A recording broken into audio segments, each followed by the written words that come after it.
Princess Seraphina of Lyra stood on the balcony of the royal palace, gazing at the golden fields below. The sun of Lyra sparkled on the lakes like scattered diamonds, and the city bustled with life.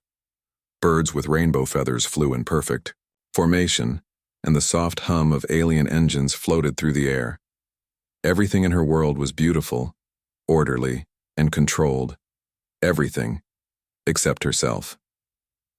Today, Seraphina was in trouble. It had all started that morning in the royal garden. Seraphina loved flowers, especially the rare moon blossoms that only bloomed at sunrise. She had wanted to admire their delicate petals up close, so she leaned over the protective barrier. But her curiosity got the better of her. She touched the flowers, and one of them bent under her fingers. That small act, so innocent to her, was a serious offense in Lyra. On Lyra, the natural balance of the planet was sacred, and every citizen, especially a princess, had to follow the laws exactly. The council had been merciless. Princess Seraphina, the elder voice rang in the grand hall, echoing off marble walls. You have disrespected the sacred moon blossoms. Your actions show recklessness and arrogance. Seraphina tried to explain. It was just a flower, I didn't— Silence. The council interrupted. Your words mean nothing. Punishment is necessary. Her stomach dropped. Punishment. She had always thought of Lyra as a fair world, where mistakes were corrected with guidance, not humiliation. Yet here she was, staring at the cold, judgmental eyes of her council. And what is the punishment? She asked, her voice trembling. You will marry a human, the council declared, a human from a distant colony. This marriage will teach you humility and the value of understanding other species. You will leave Lyra and live among humans until you have learned the lessons of obedience, patience, and respect. Seraphina froze. Her mind screamed. Humans? Those strange, clumsy, primitive creatures? She could not imagine living with one of them. The punishment felt cruel and absurd. You can't do this, she protested. I am a princess of Lyra. I cannot be forced to. Your status does not exempt you from the law, said the council. You broke it. You must face the consequences. Prepare to leave in 3 cycles of the sun. Seraphina's heart pounded. 3 cycles meant 3 days. That was not enough time to even accept the idea, let alone prepare herself. She stormed out of the hall, her long silver hair trailing behind her. She ran to the palace gardens, needing air, needing space, needing to scream. The gardens, usually her sanctuary, felt different now. Every leaf, every petal, seemed to mock her. She had spent her life learning diplomacy, politics, and grace, but nothing could have prepared her for this. A marriage to a human, forced, humiliating, unpredictable. Her mind was full of questions. What is he like? Does he even know our customs? Will he laugh at me? Will I survive among them? Her tutor, a wise alien named Leora, approached cautiously. Princess, I know this is difficult, but perhaps this is an opportunity. Seraphina whirled around. An opportunity? You call this an opportunity? To live with a human? Do you know how ridiculous that is? Leora smiled gently. I do not know what humans are like personally. But you have a sharp mind, Princess. You may find lessons there. Lessons that Lyra cannot teach you. Seraphina frowned. She didn't want lessons. She wanted her life back. The next day, preparations began. The council arranged for her transport to the human colony. A sleek starship waited in the palace courtyard, silver and smooth, humming with energy. Seraphina boarded reluctantly, dressed in ceremonial robes that shimmered like liquid starlight. As the ship lifted, she pressed her hands against the glass. The palace shrank below her, and she realized, for the first time, that she was leaving everything she knew behind. Family, friends, the land she loved, all gone. The voyage was long and silent. Seraphina refused to speak to the human envoy accompanying her. He was polite but awkward, clearly nervous about meeting a princess. She thought of him as small, clumsy, and completely unprepared to live up to Lyra's standards. Finally, the ship landed on Earth. The first thing Serafina noticed was the air. It smelled different, heavier, warmer, less pure. The sky was not purple or gold like Lyra, but pale blue. Buildings were low and plain compared to the grand towers of her planet.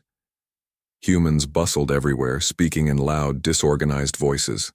Her human husband, Ethan, waited near the landing pad. He was tall, with dark hair and kind eyes, but Serafina did not smile.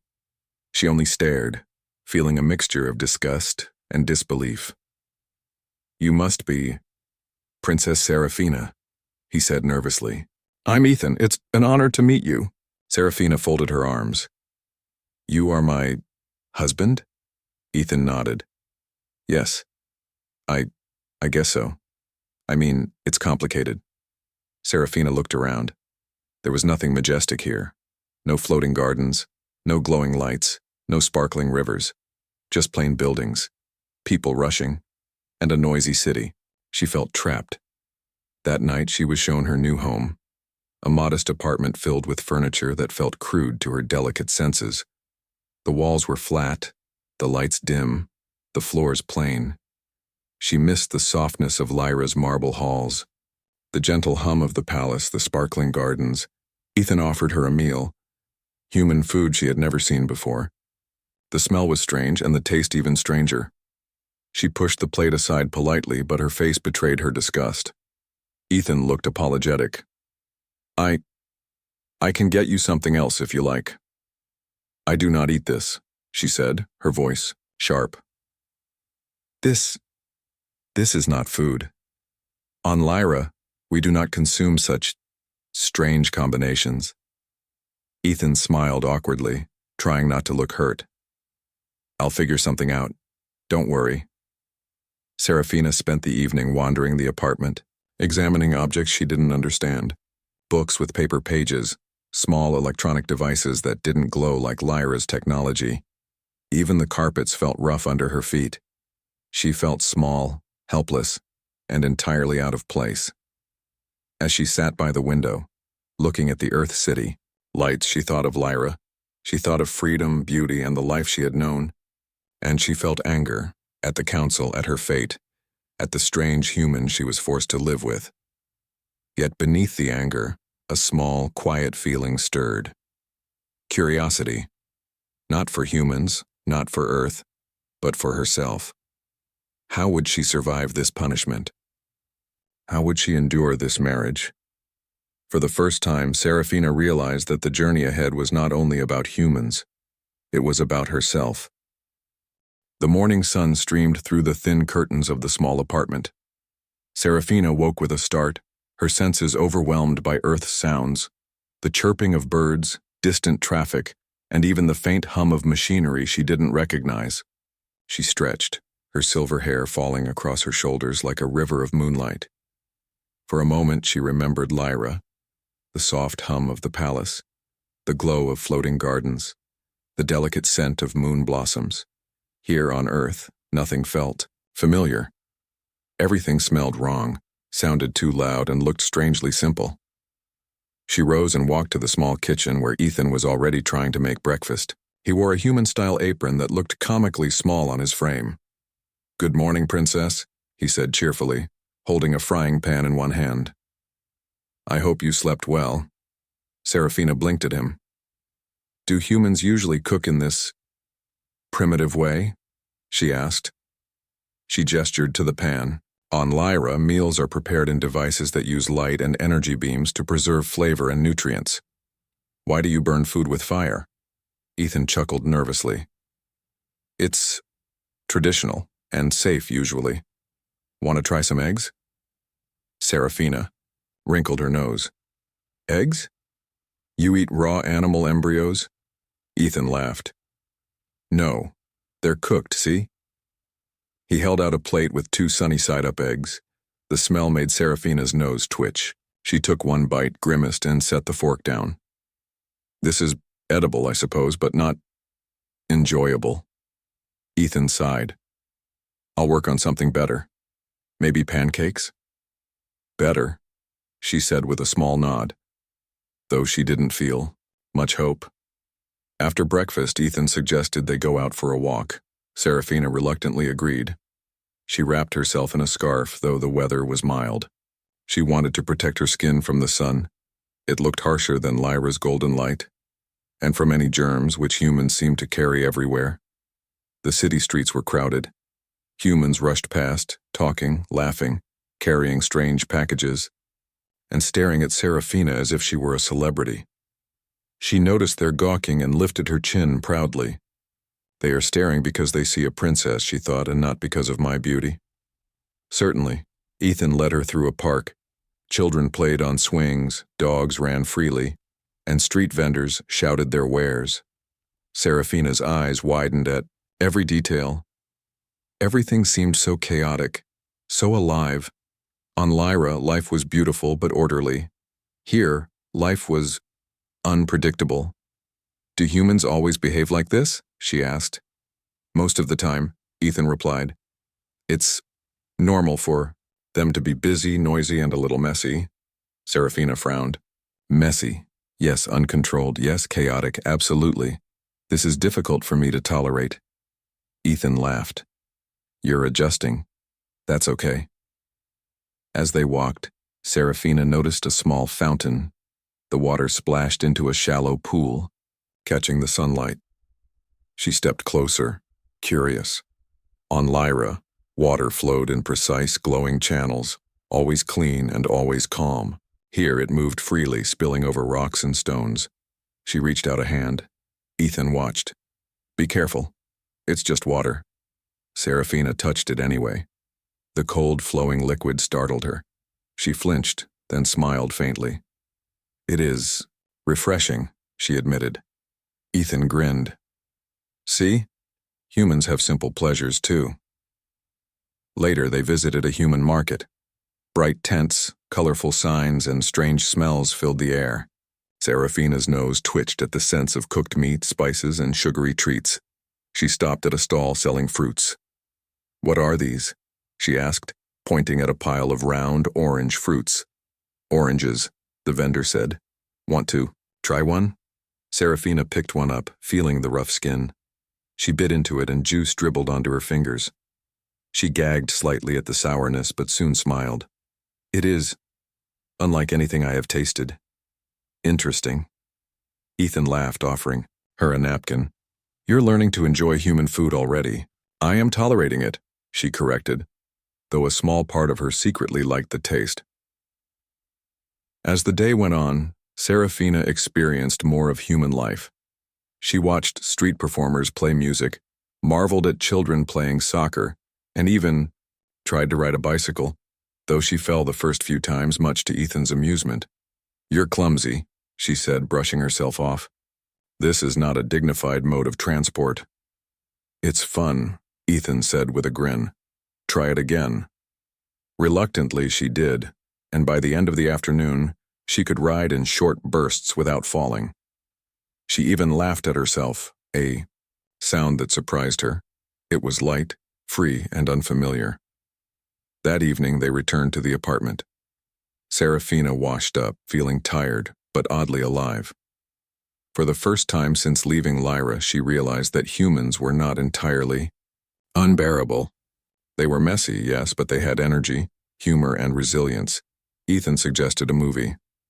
It's a human way to relax. Want to try? Serafina hesitated. The concept of sitting and watching other humans act seemed silly, but curiosity got the better of her. They watched, and soon she found herself smiling at the silly antics on the screen. She even laughed once or twice at jokes she didn't fully understand. You laugh, Ethan said, smiling. That's progress. I tolerate it, she replied, though her lips betrayed her amusement. That night, Serafina reflected on the day. She had expected to hate every moment on Earth, but she had found small pleasures. Touching the fountain, tasting an orange, riding a bicycle, and even laughing. Perhaps humans were not as inferior as she had thought. Perhaps there was something to learn from them. Yet she reminded herself this was still punishment. She had not agreed to this marriage. She had not chosen to be here. and she still missed Lyra terribly. Still, a small, quiet feeling stirred inside her, a spark of curiosity. What else could this strange world offer? What could she discover? About humans, and about herself? Ethan knocked gently on her door before leaving to get some supplies. "Good night, Princess. Sleep well." Serafina smiled faintly. "Good night, human." As she lay in the strange bed, she realized that for the first time in days she was not completely unhappy. Earth was different, yes, and humans were strange, yes, but perhaps this punishment would teach her more than she had imagined. The morning sun peeked through the windows of the small apartment, casting warm light over the room. Serafina stretched lazily and yawned, her silver hair falling around her shoulders. She had begun to feel a little more at home on Earth, though her mind still wandered to Lyra often. The neat streets, the crowded markets, and even the messy human homes still felt strange, but she was slowly adjusting. Ethan was already awake, humming softly as he prepared breakfast. Today, however, he had something special planned. "Good morning, Princess," he said with a grin. "Ready for an adventure?" Serafina raised an eyebrow. "Adventure? On this primitive planet? What could possibly be adventurous here?" Ethan laughed. "You'd be surprised. We're going hiking today. Nature, fresh air, and maybe even a picnic." Serafina hesitated. She remembered Lyra's perfectly organized gardens, where paths glowed softly and every plant had its place. The idea of hiking, walking through rough terrain, encountering unpredictable animals, and possibly getting dirty, sounded uncomfortable. "I suppose. I can tolerate it," she said stiffly. The drive to the hiking area took an hour. Serafina sat quietly, observing the landscape. Humans had large forests and rolling hills, but none of it glowed like Lyra.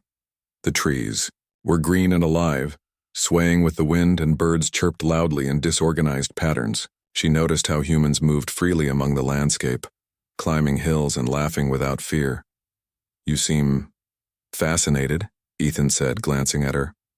"I am studying it," Serafina corrected. "On Lyra, nature follows rules. Here, it is chaotic, unpredictable, yet strangely beautiful." Ethan smiled. "You might enjoy this then." As they began hiking, Serafina struggled at first. The uneven ground made her stumble several times, and she cursed quietly under her breath in Lyrian. Ethan helped her carefully, holding her hand to steady her. "You humans are clumsy," she said with a frown, though she could not hide the slight smile tugging at her lips. "And you aliens are too perfect," Ethan replied. "You need to loosen up sometimes." Serafina considered this, her eyes narrowing thoughtfully. Perhaps there was value in imperfection. Humans seemed happy, despite their flaws, unlike Lyrians, who were expected to be flawless at all times. They stopped near a small stream. The water sparkled under the sunlight, rushing over rocks and small waterfalls. Serafina knelt and dipped her hands into it, laughing softly as the cold water shocked her skin.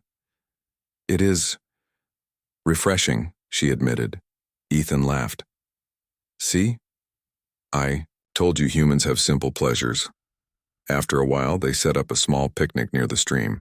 Ethan had brought sandwiches, fruits, and chocolate, a strange combination that Serafina eyed suspiciously. Hesitantly, she tasted the chocolate. Her eyes widened in surprise. "This is delightful," she said slowly. "It melts in the mouth. Humans have interesting culinary inventions." Ethan smiled proudly. "I'm glad you like it." As they ate, Serafina asked questions about human life, eager to understand more. Ethan told her about human families, festivals, and hobbies. Serafina listened intently, fascinated by how humans celebrated small moments and found joy in simple things. "You humans find happiness in ordinary life?" she asked. "Yes," Ethan replied. "We enjoy the little things. Life is short, so we make the most of it." Serafina pondered this. On Lyra, life was grand, ordered, and meaningful, but often rigid. Humans, she realized, had a flexibility and warmth that Lyrians lacked. After the picnic, they continued hiking deeper into the forest. Serafina noticed small creatures darting between the trees, squirrels, birds, and insects of all shapes and sizes. She tried to identify them, comparing them to Lyrian species in her mind. Some were familiar in form but not in behavior. Others were entirely new. "This planet is full of surprises," she murmured. Ethan grinned. "And we've only just begun." As the day progressed, they reached a small cliff overlooking a valley. The view was breathtaking. Rolling hills stretched as far as the eye could see, dotted with flowers and trees swaying in the breeze. The wind ruffled Serafina's hair, and she felt a strange mix of awe and calm. "You humans know how to create beauty," she said, softly, "even if it is messy." Ethan laughed. "Messy can be beautiful too." They sat on the edge of the cliff, talking about their lives. Serafina shared stories of Lyra's royal courts, the strict rules, and her daily lessons in diplomacy. Ethan told her about his childhood, his love for adventure, and his dreams of exploring new worlds. "You are different from what I imagined," Serafina said. "I thought humans were simple, weak, unremarkable. But you have spirit, courage, and kindness. I did not expect this." Ethan looked at her thoughtfully. "And you, Princess, you are more than I expected too. Graceful, intelligent, and curious. I admire how you try to understand this world, even if it's confusing." For the first time, Serafina felt a warmth that was not from sunlight or food. It was from connection, from someone seeing her not just as a princess or a stranger, but as a person. As evening fell, they hiked back to the car. Serafina felt tired, her muscles sore from the unfamiliar exercise, but she also felt alive in a way she hadn't in days. Humans were messy, chaotic, and unpredictable, but they were also full of energy, humor, and joy. On the drive home, Serafina looked out the window at the passing landscape. Hills, trees, rivers. They were all ordinary to humans, but she found herself appreciating their irregular beauty. The sun dipped below the horizon, painting the sky in soft oranges and purples. For the first time since leaving Lyra, she felt content. That night, back in the apartment, Ethan suggested they try another activity. "How about music? Humans use it to express emotions and have fun. I have a small keyboard. Want to try?" Serafina hesitated. Music on Lyra was formal, precise, and used for ceremonies. Human music was unpredictable and playful. Still, curiosity got the better of her. She sat at the keyboard, pressing keys carefully. Strange sounds filled the room.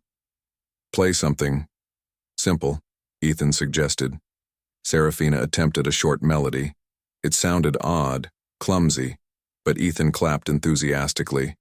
"Not bad. You're learning human art." "I am tolerating it," Serafina said, though she smiled, enjoying the novelty of creating sound with her hands.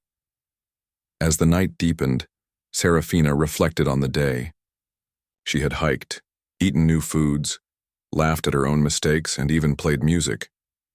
She realized that life on Earth, though different from Lyra, had its own pleasures. She had started to see humans not as simple or inferior, but as capable of joy, kindness, and creativity. Ethan came to her side holding 2 cups of warm tea. "You did well today," he said softly. "Perhaps this punishment is not entirely unpleasant," Serafina said quietly, surprising herself. "I am learning new things, seeing new wonders. Perhaps there is value in it." Ethan smiled. "I'm glad to hear that, and I'm happy to share it with you." Serafina looked at him, a mixture of curiosity and something else she didn't fully understand. She was slowly realizing that this human, once an annoying stranger, was becoming someone she could trust, someone who could teach her the pleasures of life beyond Lyra. The soft light of early morning filtered into the small apartment, painting the walls with a gentle gold. Serafina sat by the window, gazing at the Earth city below. The streets were already busy with humans rushing to work, children laughing, on their way to school, and vendors calling out their greetings. She inhaled the unfamiliar sense of this world, the warmth of sunlight on her skin, and she felt something she hadn't expected, a quiet sense of belonging, not belonging to the humans themselves. She was still a stranger, but belonging to the experience, the mess, the life that buzzed around her. Slowly, she was learning that not all pleasures had to be perfect and not all beauty needed symmetry. Ethan appeared in the doorway holding 2 steaming cups of tea. "Good morning," he said softly. "Ready for another adventure?" Serafina turned and gave him a small smile. "I suppose so. What do you have planned today?" "Something simple," Ethan said, handing her a cup. "We'll visit a human art exhibit and then explore a local market. I thought it might be inspiring." Serafina accepted the tea, taking a careful sip. The warmth spread through her, calming her nerves. Humans did simple things, she thought, yet there was something comforting in simplicity, something she could never have understood back on Lyra. As they walked to the exhibit, Serafina noticed Ethan's thoughtful gaze. "You seem content today," he said, a teasing smile on his lips. "I am learning," she admitted. "I am discovering things I did not know, seeing things I never expected, and I find enjoyment in it, though I do not yet fully understand why." Ethan chuckled. "You're adjusting faster than I expected. Humans may be strange, but they seem to suit you." The art exhibit was unlike anything Serafina had ever seen. Paintings of humans, their landscapes, their lives, sometimes chaotic, sometimes precise, covered the walls. She examined each piece carefully, tilting her head, analyzing the colors, the shapes, the emotions captured. "Why do humans express themselves like this?" she asked softly. "On Lyra, art is precise. Every line, every hue, every form is measured. Here, it feels alive, but uncontrolled." Ethan shrugged. "Humans like to express feelings, not perfection. Art is a way to share what's inside us, without worrying about rules."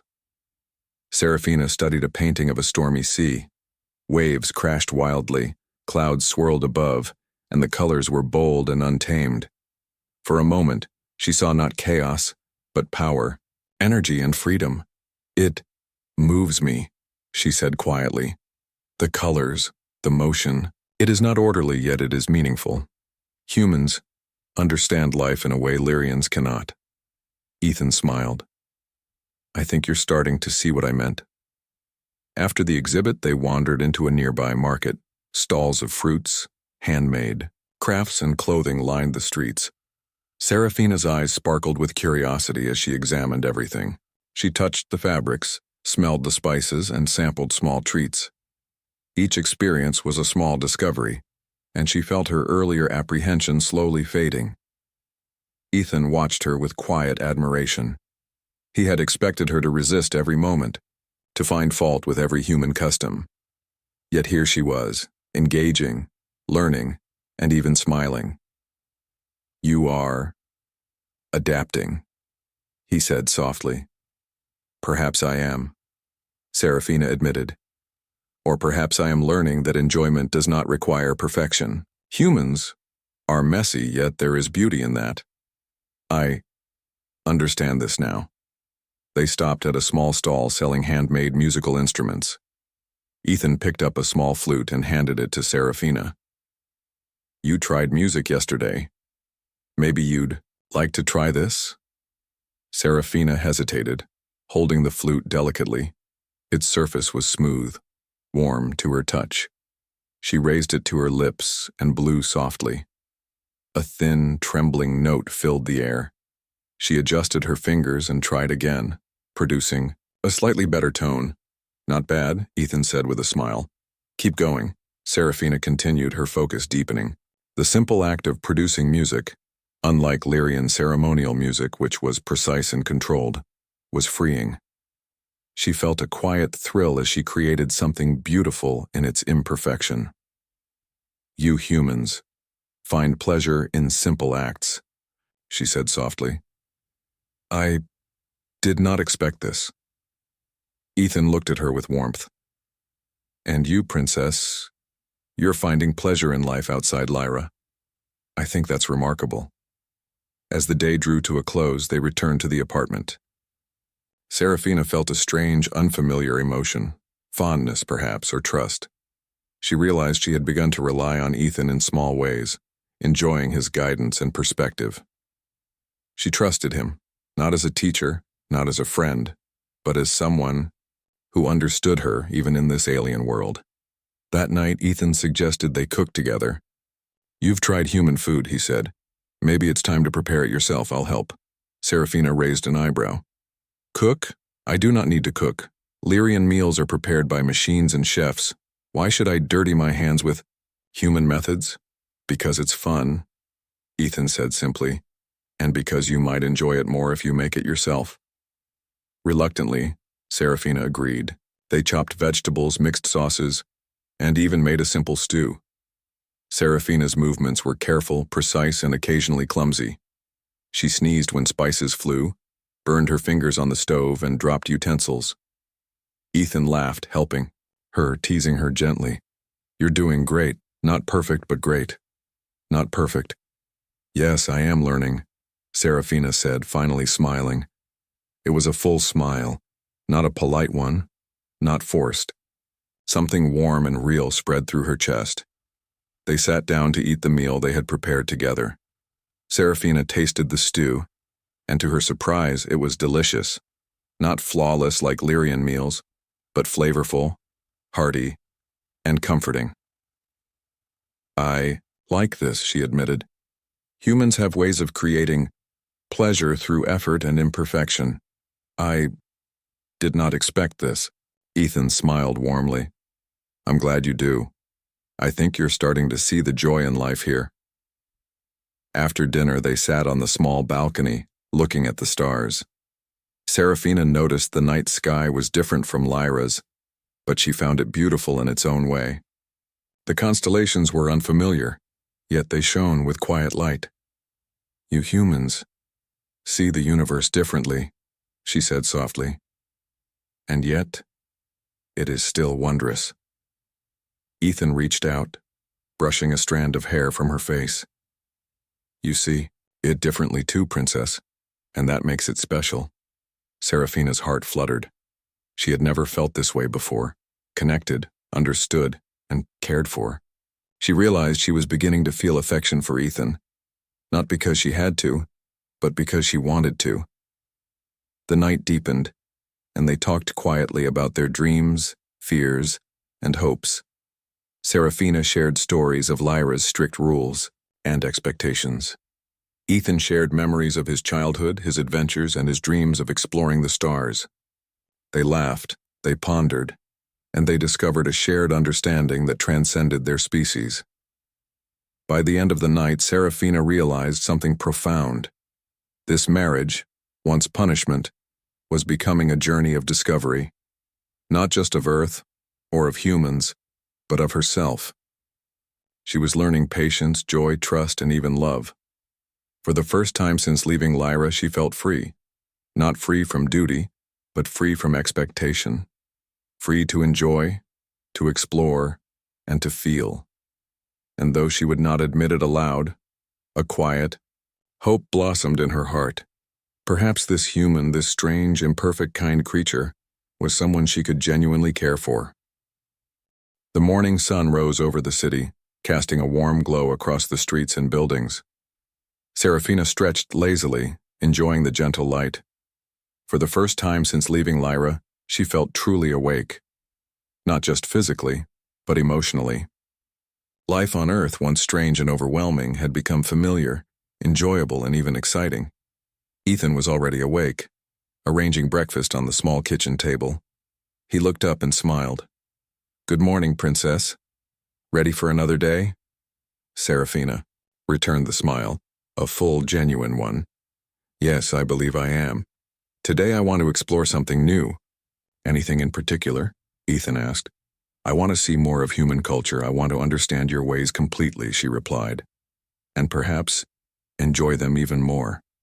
Ethan grinned. That's the spirit. Let's start with a festival in the city square. There's music, dancing, and food from all over Earth. I think you'll like it. As they walked through the busy streets, Serafina's eyes sparkled with curiosity. Humans bustled everywhere, laughing, talking, and sharing small moments of happiness.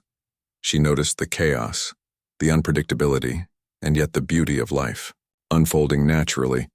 The festival was alive with color and sound. Bright tents lined the streets, children ran about with painted faces, and musicians played lively tunes on every corner. The smell of cooking food, spices, bread, fruits filled the air. Serafina's senses tingled.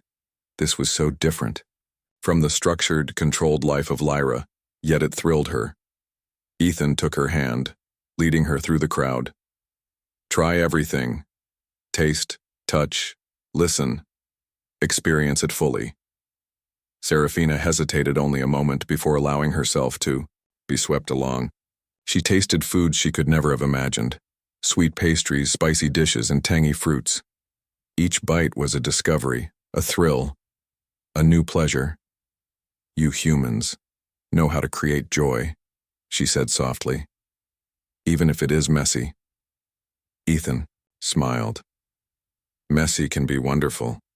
They stopped to watch a group of dancers performing in the street. Serafina tilted her head, observing the movements, the energy, the freedom. Without thinking, she joined in, mimicking the steps. She stumbled at first, but Ethan laughed and guided her gently. Soon she moved with confidence, laughing freely. For the first time, Serafina felt the full joy of being alive. Not the joy of perfection, not the joy of rules, but the joy of experience, freedom, and connection.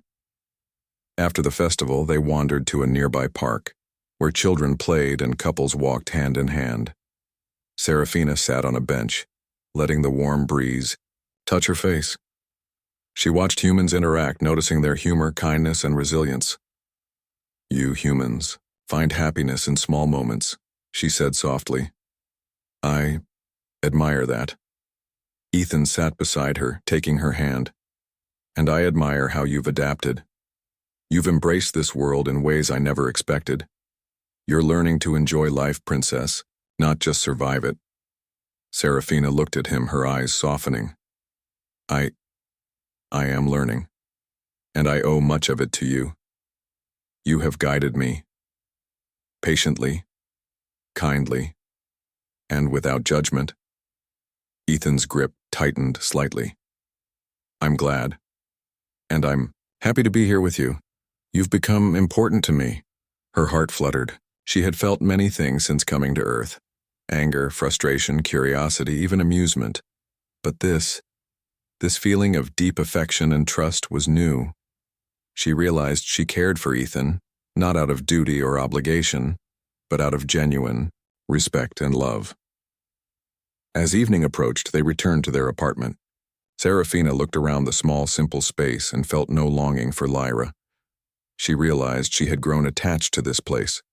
The life she had built, the experiences she had shared, the laughter and joy she had found. Ethan suggested they cook together again. I thought we could try a new recipe tonight. Something you like and something I like. A blend of both worlds. Serafina smiled, eager to try. They chopped vegetables, mixed sauces, and carefully prepared the meal. This time her movements were confident and playful. She laughed as she added too much spice and accidentally spilled some sauce. Ethan laughed too, helping her clean it up. This is fun, she admitted. I enjoy doing this with you. The meal turned out delicious. Not perfect like Lyrian food, but full of flavor and warmth. They sat together, eating and sharing stories, laughing at small mistakes, and enjoying the simple pleasure of companionship. After dinner, they moved to the balcony. The night sky stretched above them, stars twinkling softly. Serafina leaned on the railing, taking in the view. The constellations were unfamiliar yet beautiful. She thought of Lyra, but this night, this place, felt right. You have changed, Ethan said softly. You've embraced life here, and you've found joy in ways I think even you didn't expect." Serafina turned to him, her eyes reflecting the starlight. "Yes, I have. And I have discovered something else. That happiness, that pleasure, can be shared with someone who cares, who understands, who respects you." Ethan reached out, brushing a strand of hair from her face. "I care for you, Princess. I respect you. And I admire you more than I can say." Serafina felt warmth spreading through her chest. She leaned slightly closer, meeting his gaze. For the first time, she felt free to express herself fully, not as a princess under punishment, but as a person capable of joy, affection, and connection. "I care for you too," she whispered. "I never expected this. Or you. But I'm glad. Very glad." Ethan smiled, his eyes soft and kind. "And I'm glad you are here with me. Together we can discover many more things. Adventures, pleasures, experiences. Everything Earth has to offer, and even beyond." Serafina laughed softly, leaning her head on his shoulder. The city lights glimmered below, the night wind brushed against her face, and for the first time she felt completely at peace. Life was unpredictable, messy, and chaotic, but it was also beautiful. Days turned into weeks, and Serafina continued to explore Earth with Ethan. They attended festivals, visited museums, hiked mountains, and even started small human traditions of their own. Morning tea on the balcony, evening walks through the city, cooking together and sharing stories before bed. Each day brought new laughter, new lessons, and new joy. She discovered pleasures she had never imagined: the warmth of sunlight on her skin, the taste of Earth's fruits, the laughter of humans and children, the thrill of music and dance, and the simple happiness of companionship. Ethan, in turn, learned from Serafina. Her perspective, grace, and wisdom added depth to his life. He began to see the world differently, appreciating beauty in detail, patience in action, and the quiet strength of another being who had endured much yet chose to embrace life fully. One evening, as they sat on the balcony sharing tea, Serafina reflected on her journey. She thought of Lyra, the punishment, the anger, the discomfort, and then the surprises, the laughter, the lessons, and the love. What had started as punishment had transformed into a path of discovery and happiness. She turned to Ethan and smiled. "I came here expecting punishment, restrictions, and lessons. Instead, I found joy. I found connection, understanding, and pleasure. I did not expect it. And yet, I am grateful for it." Ethan took her hand, holding it gently. "I'm glad you found it, and I'm glad I could share it with you. You deserve happiness, Serafina, in every world." She leaned against him, feeling the warmth and security she had never felt before. The stars above, the city below, the gentle wind around them, all of it felt perfect. Not because it was flawless, but because it was shared. And in that moment, Serafina realized something profound. Life was not about perfection, rules, or punishment. Life was about connection, discovery, and joy. It was about laughter, companionship, and the simple pleasures that made every moment meaningful. She had left Lyra as a princess under punishment, but she had found something far greater: freedom, understanding, and the happiness of shared life with someone she truly cared for. The night deepened, the stars twinkled, and Serafina and Ethan sat together, smiling, laughing quietly, and dreaming of the future. A future full of adventures, pleasures, and love. A life where punishment had transformed into joy, and strangers had become partners. Serafina had found her place, not in a palace of perfection, but in a world full of life, warmth, and happiness. And for the first time, she truly felt at home.